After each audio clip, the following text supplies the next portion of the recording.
Hey guys, this is JAUNZEMIS. Today we're going to do a really amazing seduction technique. This is one of my favorites. I use this in almost every set. This is a really fun one. This is a great way to build comfort and rapport and, you know, just curiosity and intrigue about yourself. And this is a fun one. Anyway, it's called Strawberry Fields, and in honor of today's seduction tactic,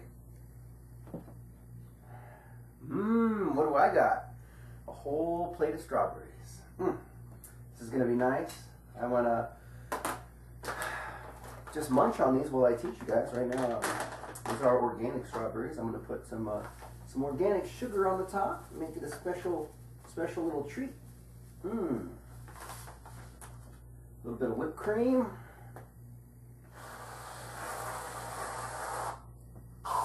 It's gonna be the best.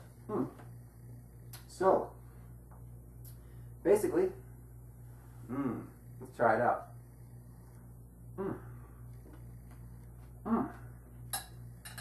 God damn, that's amazing. I love strawberries. That's good shit.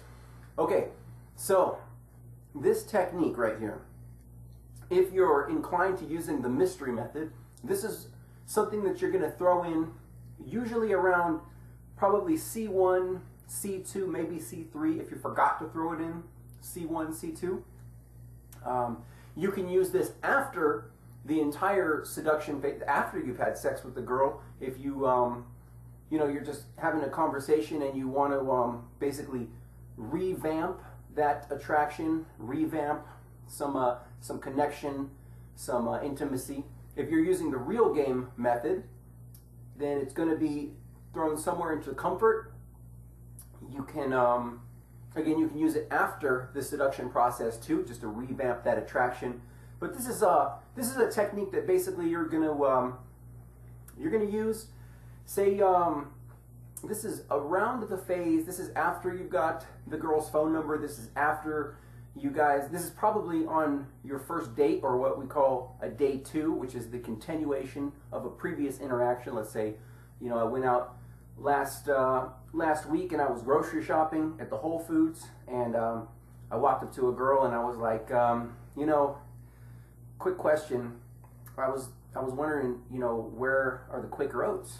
And maybe the girl goes, I don't work here. And I go, yeah, I know that, but the people that do work here are ugly as fuck, and I just thought you were kind of cute.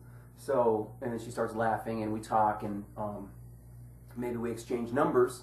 And let's say we meet up the following week, because my friend's having a barbecue, and so we create a date situation. Maybe I go to my wingman's place. He's having a barbecue. I say, come on through. We're having a barbecue. There's a little pool party. Then we meet up. We're having some beers, and all of a sudden, you know, I'm at this point where maybe we haven't kissed yet, or maybe we have kissed, just around that kind of area in the seduction from the time of meeting the girl till sex occurs. Somewhere it's going to be somewhere in the middle, and most likely before you've kissed. This is kind of just building more comfort and you know, intrigue and curiosity as to who you are as a man. This is going to sound so different than what most guys talk about. Again, most guys are boring, predictable, you know, not very attractive. They talk about their job, they talk about their car, they talk about boring stuff.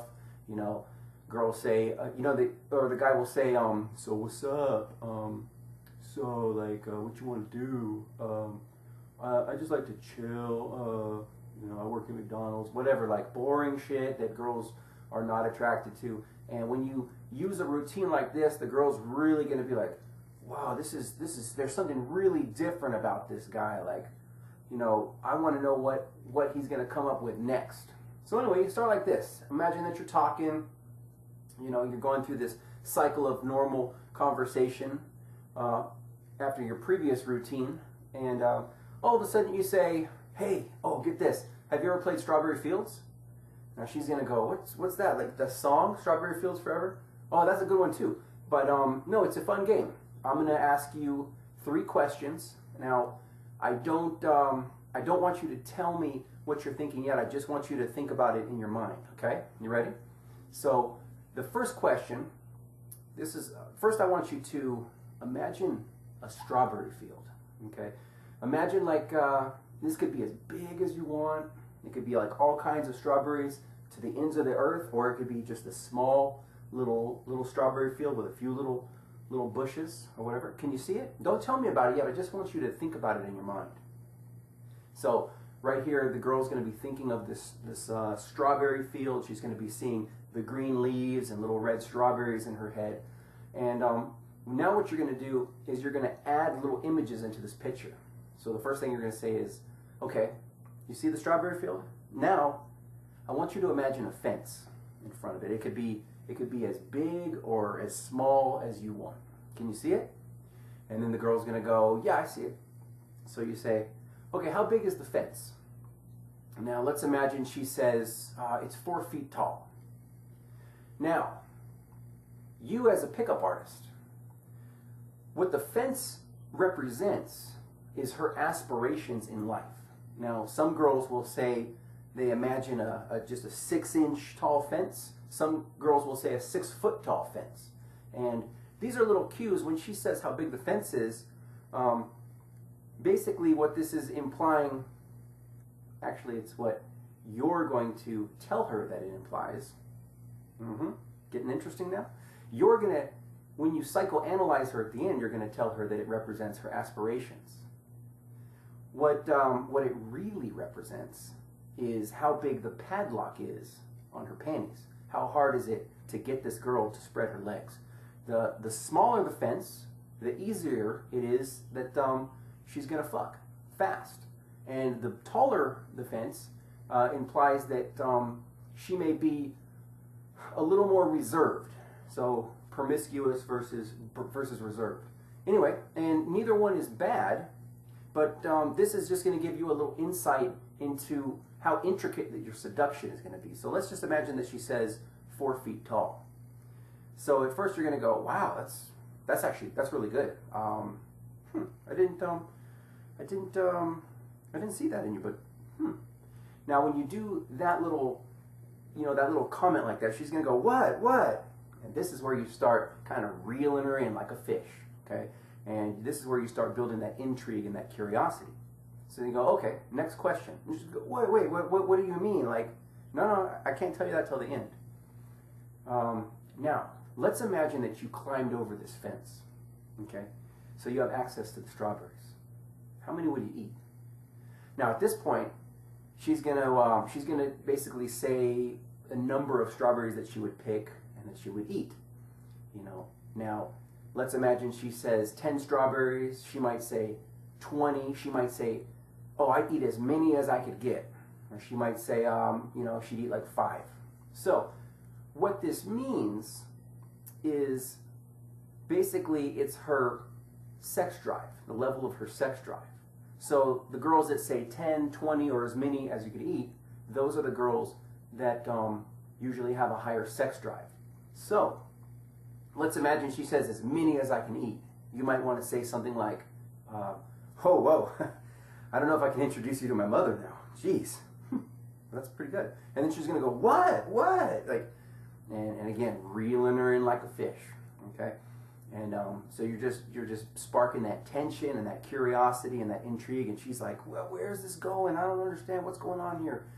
So then you go, well, and if she says, if she only says like 2 or 3, you could just be like, okay, cool. And then anyway, either way that she answers, then you're going to say, well, what about the farmer? And she's going to go, what farmer? And you go, I knew you were in trouble ever since I met you. What? What do you mean? What the farmer represents is the girl's view on authority. So she might say, fuck the farmer. I'll eat as many as I want. And you go, damn, props to that. And she's going to probably give you a fist bump back if you do that, but she's going to be wondering, like, where is this going? What's going on? She might say, does the farmer have a gun? And then you go, you tell me. And she'll say, yeah, but I eat them anyway. And you go, my kind of girl. You're a bad girl. And she's going to go, what? And you go, okay. After that point, after you've asked her the questions, then basically you're going to come back and you're going to do this little psychoanalysis on her. And you're going to go, okay, you ready for what this means? And of course you can break the tension by basically saying, when she goes, yeah, well tell me, and you go, no, it doesn't really mean anything, I just made it all up. What? Now you go, okay, so check it out. Basically the fence, now in real life it's how big, again, the padlock is on her panties. But what you're going to tell her in the routine, you're going to say, well, okay, the fence, they say, I always want to use the term like they say, like this is something bigger than yourselves, it's something that other people have done, and you're going to basically say, well, so they say that the fence, how big it is represents the aspirations in your life. Now, you said your fence was 4 feet tall. That's pretty good. See, most people, and this is where you want to differentiate her from other people. And what that means is that you really want to make her feel special. You want to make her feel like an individual, like she's unique, that she stands apart from the crowd. So you're going to say, you know, most people, they say like, you know, a 6-inch fence, but you said 4 feet. Like, you must be a really ambitious person. Like, would you not agree? And then she'll say, well, and when you do this, when you make her fence much bigger and much more special than other people's fences, you know, even if she says that she is only 6 inches tall, you can still say, you know, most people, they just say like a little 2-inch little guard, like the little piece of wood, like, and yours is 6 inches versus, you know, 2 inches. Like, that's much more, that seems to be much more ambitious than most people. So either way, you can still word it and make her fence seem bigger than other people's fences. And anyway, what you want to do is you want to say, wow, you must be like very ambitious. You must have a lot of aspirations in life. Now at this point, she's going to start to open up to you, and she's going to give you clues to her personality and to her aspirations and her dreams and her goals. And what she's going to say is, well, you know, yeah, I am a very ambitious person. Like, you know, ever since I've been little, I've always wanted to be a veterinarian, and, you know, now I'm in nursing school and I'm working towards being a nurse, or whatever she says. And then you can go ahead and build a little rapport, and you can kind of come back to her and say, oh my God, you're trying to be a nurse? Like, you've been in school for 3 years? Oh my God, like, that's so awesome. I want to do, man, I'd love to help and do whatever I can to help you become a nurse. That's great. And she's going to go, and she's going to be feeling so comfortable with you now, and that's where we want her. So the next part, you're going to say, now, so but again, what it really means, how tall the fence is basically how hard it is to get her in bed. So if she's saying, you know, 4 feet or 6 feet, she may be a girl that's going to need a lot of comfort and a lot of trust and a lot of connection with you. So you may want to do more of these types of routines to really build a lot of rapport and eliminate any of that what we call LMR, last minute resistance, or any kind of buyer's remorse, or any type of you want to eliminate everything, all of her reasons to say no to you. We want to give her no excuse to say no. We want to make the seduction smooth. We want to spit solid game and get the girl into bed. And so anyway, just trying to keep in mind when she tells you how big that her fence is, and, you know, just basically you want to calibrate your behavior and your seduction in accordance to how she is. And sometimes they just answer this question and it's not in accordance to their personality, you know. But in my experience, you know, I use this in almost every seduction, and most of these things seem to be true. This is why I want to put this out here as a dating tip, because I know that this technique actually works. The girls that usually are inclined to having one-night stands, they usually will answer that they have a 6-inch fence, and the girls who are more like having sex on a second or third date, or even fourth date, seem to be the girls that have answered that they have a 4 to 6 foot tall fence. I've never heard of anyone answering over 6 feet, and I've never heard of anyone answering under 6 inches. So just FYI. So anyway, you're going to ask her you're going to give her the next piece of the puzzle, which was how many strawberries she ate, and that's going to give you a clue as to her sex drive. So let's imagine that she said 10 or 20 strawberries, and remember that you came back with that joke like, oh, I don't know if I want to introduce you to my mother. And that kind of made her go, what? Like, what are you getting at here? So you can kind of come back and say, now, how many strawberries you ate? That's what they say that means is the amount of your sex drive. And you said you ate like 10 strawberries. So that's pretty good. And then right there, or say she said she would eat 20, or say she would say that she would eat as many as she could. Any way you could frame that as you're trying to get the information, is that true about her? Does she really have that high of a sex drive? And because this is a positive thing, most girls, once you kind of call them on that, they're going to admit it. So you say, wow, you said you'd eat 20. Damn, I like that.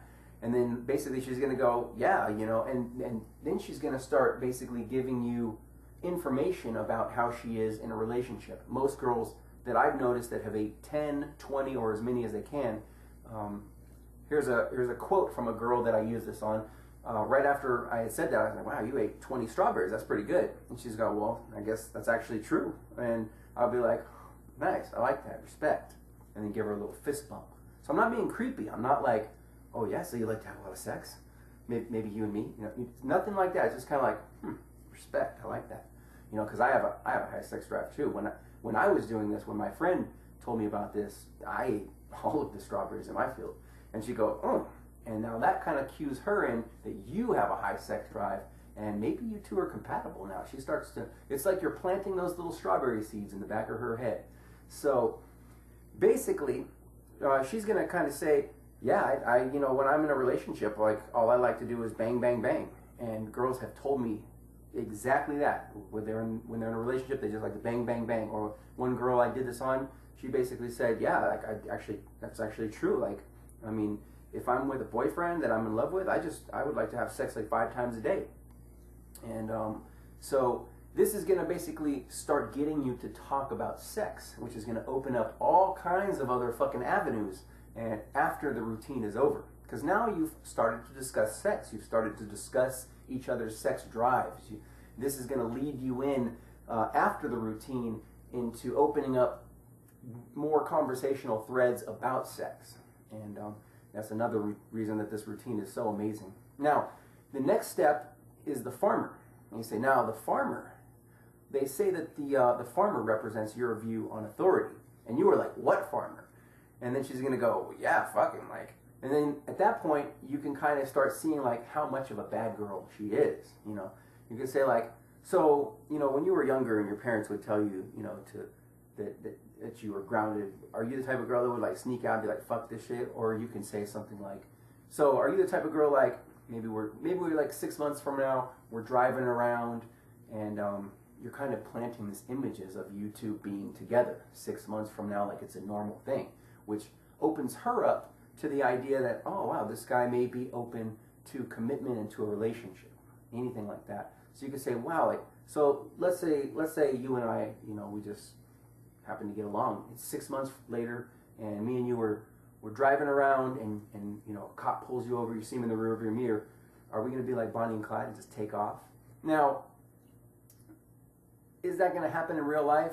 Probably not. She's probably not going to just take off from a cop coming behind her. But now you're kind of doing this fantasy role play thing, and she may play along and be like, hell yeah, fuck that shit. And you could be like, respect, and just give her another little fist bump. Again, you're just being a cool guy when you do this. And a lot of guys will be like, man, that doesn't work. No, it absolutely works. You're not acting like, oh, hell yeah, like, and trying to grab on her. You're just, that's what's up. Because that's how friends talk. And what a girl's looking for in a guy, she wants a guy that she can actually be friends with, who's not up on her shit, who's not all thirsty, who's not trying to fucking be creepy and grab on her. You want to be able to, she wants a guy who can be like, that's what's up, and just kind of give her like a little fist bump or a little high five, just be a cool guy.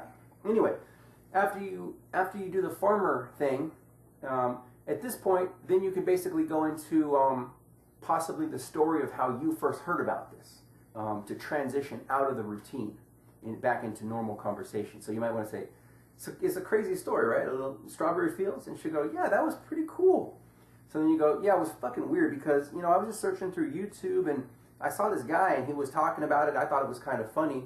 And, you know, when I had created the fence in my mind, you know, like I have a really tall fence. Like my fence was 6 feet tall, and I thought that rang true because I'm a very ambitious person. Like I have a dream to do blah, blah, blah.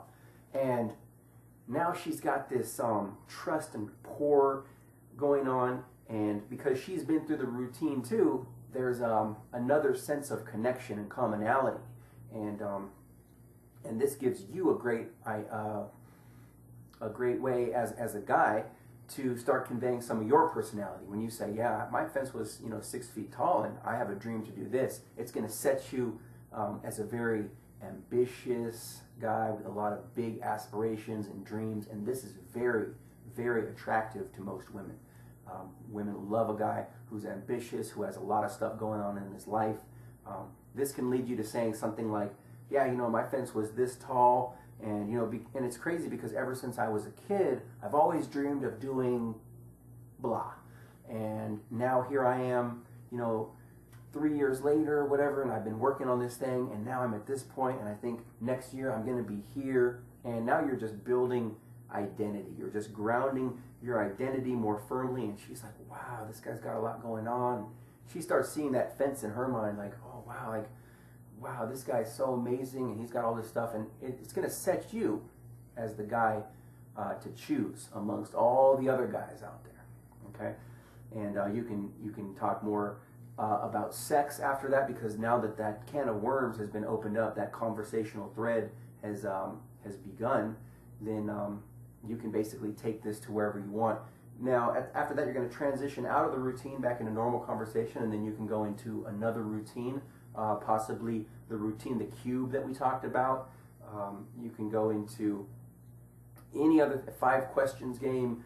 There's so many of these routines out there, and you can just keep kind of transitioning in and out from normal conversation into routine. You can routine stat from routine to routine to routine, and just build that trust, that comfort, connection, commonality, what I call TCCC, and just keep moving forward in the seduction until you've built enough trust and comfort with her to be comfortable being alone with you, and that's where you're going to move into foreplay. You're going to move into heavy making out. You're going to be moving into isolation until sex occurs, and then from there you can begin a relationship with her. You become boyfriend girlfriend. You can turn her into a which we call it an LTR, long-term relationship. You can turn her into an MLTR, what we call a multiple long-term relationship. Maybe you want to have sex with a lot of different girls, and she's just one of your partners, but you've got to get her to the point to have sex, and you can't just have sex once. You've got to have sex 2, 3, or 4 times until she becomes a regular. You know what I'm saying? And that's where you guys can start building. You can do harem building, where you can have 8 MLTRs. You can have 8 different girls that you're sleeping with, 10 girls, 12 girls, as many as you want, as long as you keep your game tight. And they say the difference between a player and a pickup artist is a player is someone who will lie, cheat, and steal and do whatever he can do to get the pussy. Tell the girl that he loves her and that she's the only one, and then he'll go off and fuck someone else. That's a player, just doing what you got to do to get the pussy. A pickup artist is a man who is trained and specifically calibrated to be able to tell the woman, hey, I enjoy sex with many different girls, or hey, I want a real relationship with you, and basically he's just being upfront with his intentions right away, because we know as a pickup artist we have options. I can go out and sleep with I have options when I go out. I can go out and use my techniques on beautiful women, and I can bring a girl home tonight. All I got to do is put on a nice shirt, go out and start using the techniques, and I can get a girl in bed tonight. And I can be a real man and be authentic and basically tell her, by the way, you know, I live in Las Vegas. You know, I enjoy the nightlife, and you can basically let her know that she's not the only one, and you can be straight up about that with your intentions. And if you're a real man and you're real with what you want, she's still gonna fuck you. She's still gonna suck your dick. She's still gonna have sex with you. She's gonna do all kinds of naughty things with you, and she's still gonna be okay with it because she knows that you're being real and you're just saying, hey, I also am with this girl or with this girl, and as a PUA, you know, that's how we do it. Versus, you know, being a player is a guy who's just gonna tell her what she wants to hear. So anyway, I hope you guys enjoyed this technique, and again, it's one of my favorites. I've used it. I still use it. It's 2016. It still works. Most girls have never heard anything like this before. So, you know, implement this. Use it in your sarges. Use it in your approaches, and in your seductions, and enjoy the rewards. It's a fun routine. And then again, there's a you can go to like what we call meta strawberry fields, which is basically after you've already used that routine on the girl. And this is great because once she knows the routine, then she's in on the joke. And then when her friend comes over the next time you meet up, say on a third date, or you guys are at a barbecue, after you use it on her, then you can say, oh, we should try this on your friend Julie or whatever, and let's find out how many strawberries she eats. And then she'll be like, okay, cool. And then you can go over to her friend, her you know, hypothetical friend Julie, and both of you run the routine on her. And now she's in on the joke, and now you're even building more and more trust, comfort, rapport, and commonality, and everything like that. So, and you guys, you know, it's, hey, that's the game, you know. And anyway, I hope you guys enjoy it. And if you like this video, make sure to give it a big thumbs up. If you want more great dating and relationships, make sure to subscribe to my channel. Go to video playlists and check the one that says Ryan JAUNZEMIS Master Pickup Artist. Tons of great tips, more routines just like this right there. And I hope to see you guys on the next one. Make sure to visit my website, www.ryanjohnsomislifestylecoaching.com, and check out my new book, The Ultimate Guide to Picking Up Girls with a Wingman. It's available now in paperback and Kindle on Amazon.com, and lots of other products out there as well. We'll see you guys on the next one. I'm going to get to eating all of these strawberries right now. So, read.